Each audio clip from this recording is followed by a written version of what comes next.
जब इतिहास झुका और हनुमान खड़े रहे।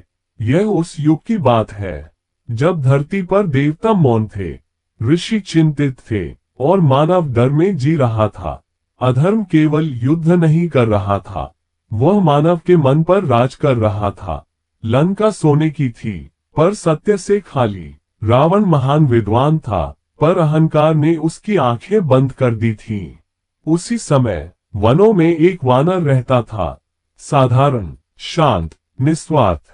उसका नाम था हनुमान। भाग एक, वह शक्ति जिसे स्वयं पता नहीं था।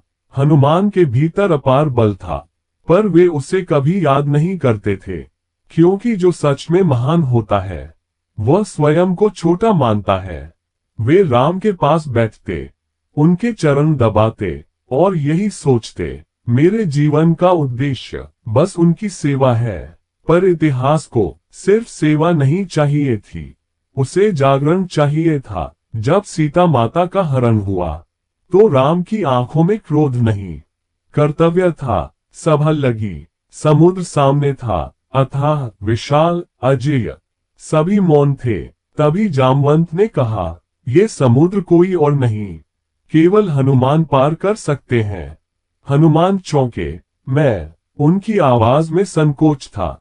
जामवंत बोले, हे पवन पुत्र, तुम भूल गए हो कि तुम कौन हो। और फिर उन्होंने हनुमान को उनका ही इतिहास सुनाया। सूर्य की ओर उड़ान, देवताओं का विस्मय और वरदानों की वर्षा। हनुमान ने आंखें बंद की।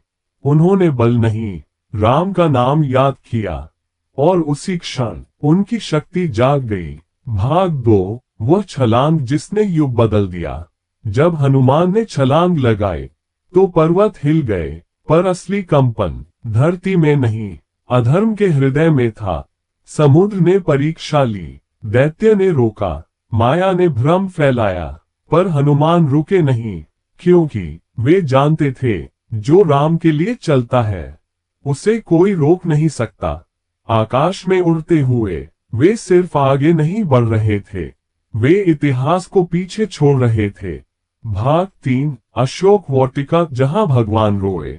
सीता माता अकेली थी पर टूटी नहीं थी। रावण प्रतिदिन आता, धमकी देता, भय दिखाता, पर सीता जानती थी राम आएंगे। हनुमान ने वृक्ष से राम कथा गाए। वह कथा नहीं थी, वह जीवित आशा थी। सीता की आंखों से आंसू गिरे। हनुमान बोले, माता, यह आंसू दुख के नहीं, मिलन के हैं। और पहली बार सीता मुस्कराई। भाग 4, दूत जिसने चेतावनी दी। हनुमान चाहते तो लंका उसी रात नष्ट कर सकते थे, पर वे दूत थे, विनाश नहीं, अवसर देने आए थे। रावण के दरबार में उन्होंने अंतिम चेतावनी दी, सीता को लौटा दो। रावण हंसा, अहंकार हमेशा हंसता है जब तक समय नहीं आता। पूंछ में आग लगाई गई, पर हनुमान नहीं जले। अधर्म जला, सोने की लंका राख बन गई, क्योंकि जब अहंकार जलता है तो संपत्ति भी नहीं बचती। भाग 5, राम के चरणों में इतिहास। हनुमान लौटे, राम के सामने झुके।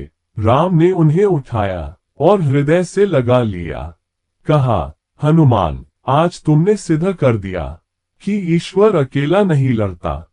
हनुमान बोले, प्रभु, जहां आप हैं वहां अकेलापन कैसे हो सकता है। राम मुस्कराए और उसी क्षण इतिहास ने लिखा, जब जब धर्म डगमगाएगा तब तब किसी न किसी रूप में हनुमान जागेंगे।